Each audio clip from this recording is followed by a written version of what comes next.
What's up, everyone? Welcome back to the channel. Like always, like and subscribe, leave a comment down below, hit that notification bell. Today, a little bit different of a video. We're going to be basically, I've been wanting to do this for a while.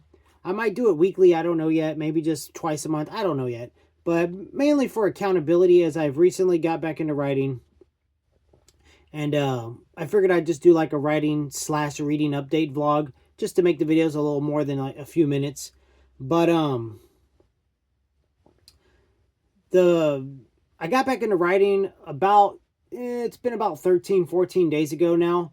Best decision I ever made. I've had such a great time with what I've been working on. The first book I started, you know, as soon as I started writing, my creativity in my mind just blew up. It exploded, went all over the place. And I started with horror because that's what I used to write. Most of you don't know that I actually released quite a few like splatterpunk books back in the day, like 9 of them, but I'm not proud of them. You know, they weren't that good. That's a niche genre, and you know, kudos to the people that enjoy that crazy extreme writing. It wasn't for me. It was too much. A lot of those books in the genre, it's too much shock for shock's sake, and not enough sustenance. So going back into writing this time, I knew my major influences, and right now especially, is Tom Clancy and Dean Koontz. So I wanted to approach my writing differently. And that's exactly what I've done. So I'm actually working on 2 projects. One, my horror book, that's HORROR, is called Shatter. And I had my cover done by Christy Aldridge at grimpoppydesigns.com. My major project right now is this one. I printed the cover out so you can see.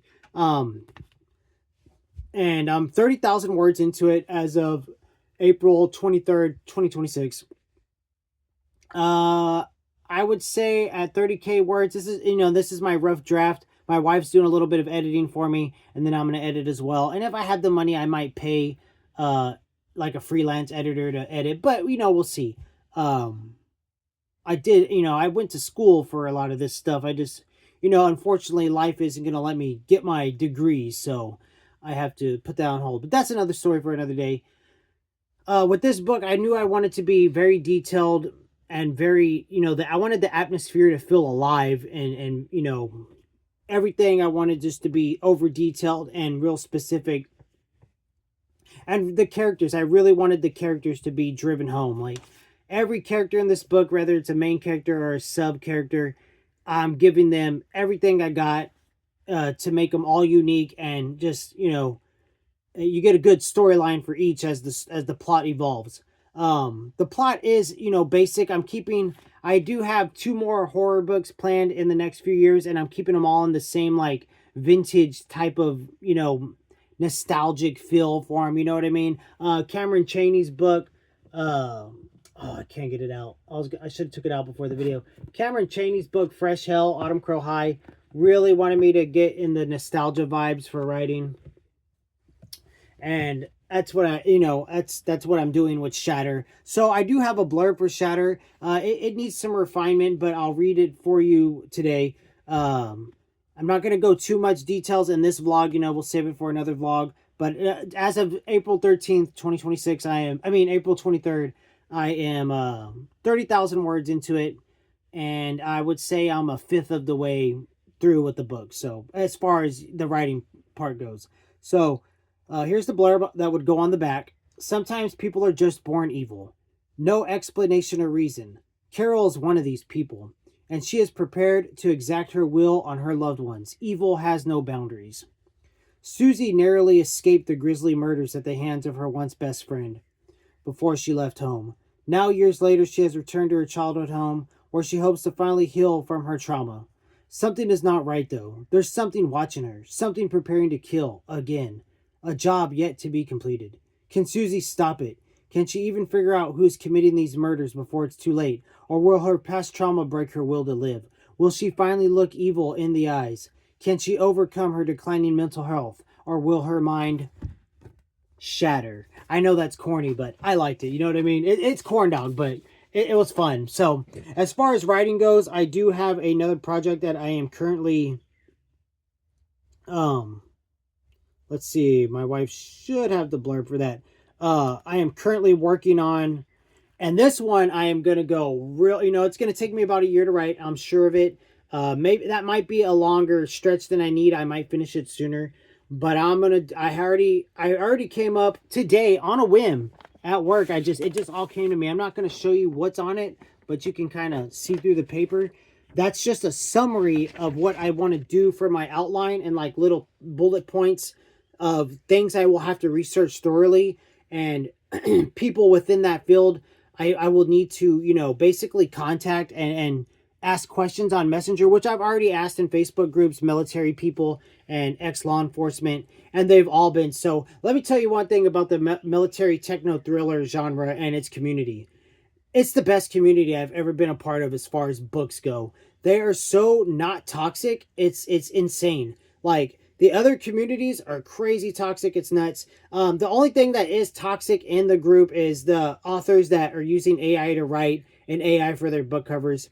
No one's gonna read their trash anyways. So a lot of people just ignore them. But I feel, I just hate seeing people try to promote books that they wrote completely with AI. It's disgusting. But that's another video for another day as well. But the book that I'm slowly kind of piecing together, basically compiling resources for what I need to research and kind of coming up with the outline as I go. Like this outline is probably for about 60-70% of what's going to be actually in the book.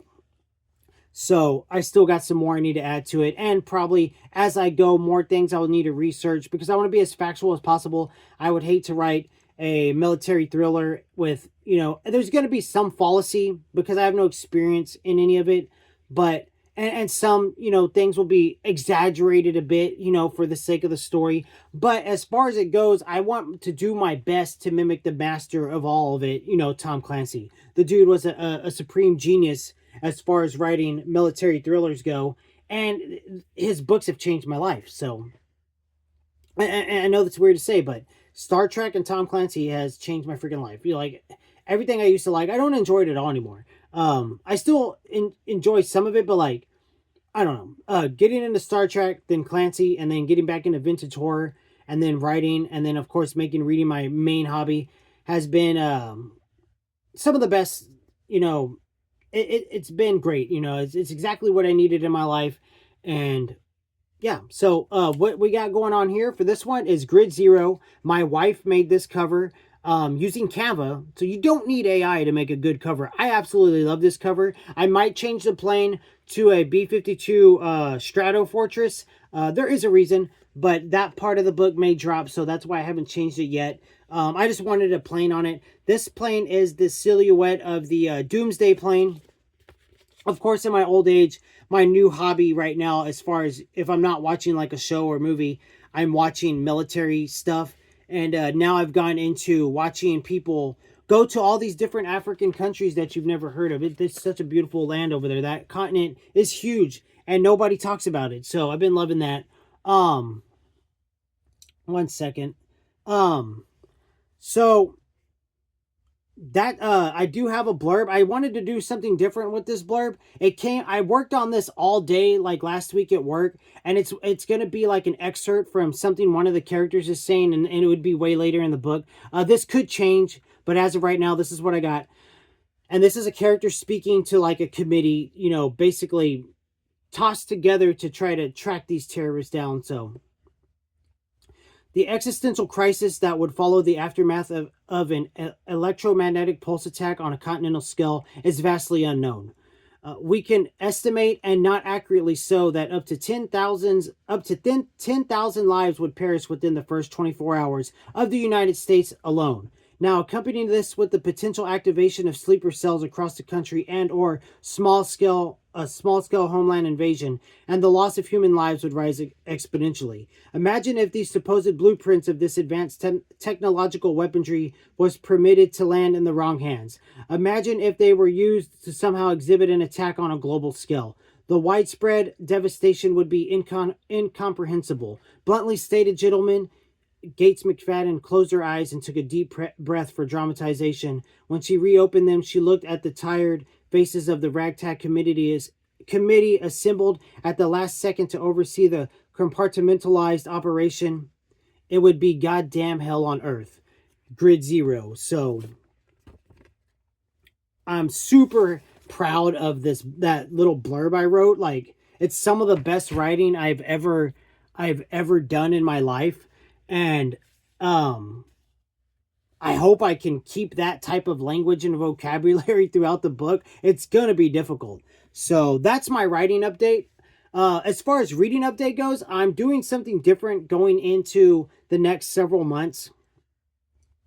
Mainly to slow down my book buying habits because it's out of control, and we're going to be transitioning into the new home hopefully soon, weather permitting, because we have to move the house and everything. And that's a whole spill. I'm not going to go through that. But basically, what I'm going to do, I put my whole entire, like, the TBR that I really want to get to, like a lot of the books I really want to get to, into a will.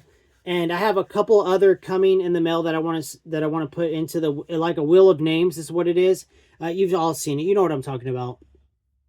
And the way I'm going to do the will of names is I'm just going to, every time I finish a book or get close to finishing a book, I'm going to spin the wheel. I'll try to upload the video every time as a short across the social medias, but I don't know.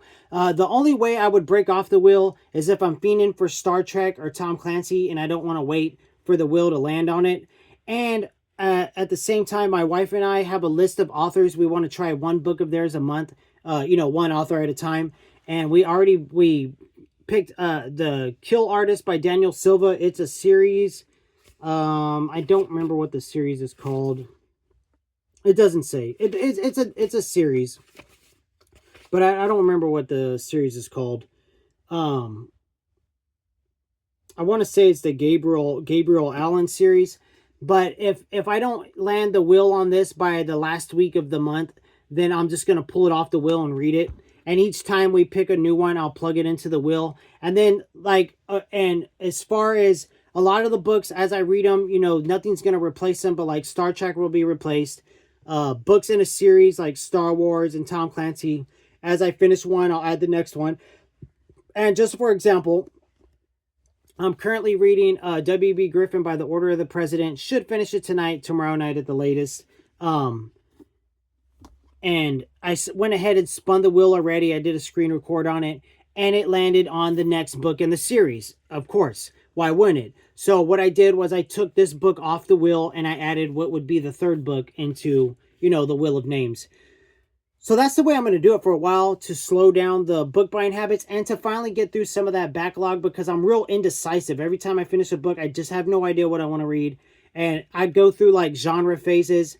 Like I read a lot of Star Trek a while back, just stuck to that. And then I went on a vintage horror kick, and now I'm on a military thriller kick, and I want to be able to, let fate decide. You know what I mean? Let the Will of Names decide. So I feel like that's a good idea, to chip away at the old backlog and, make sure I'm switching through genres enough that I don't get burned out on one thing or another. Because I almost got burned out on Star Trek because I read so much of it, within a few months. So I'm going to switch it up and go that route. So that's the video today, guys. Like and subscribe. Leave a comment down below. Hit the notification bell.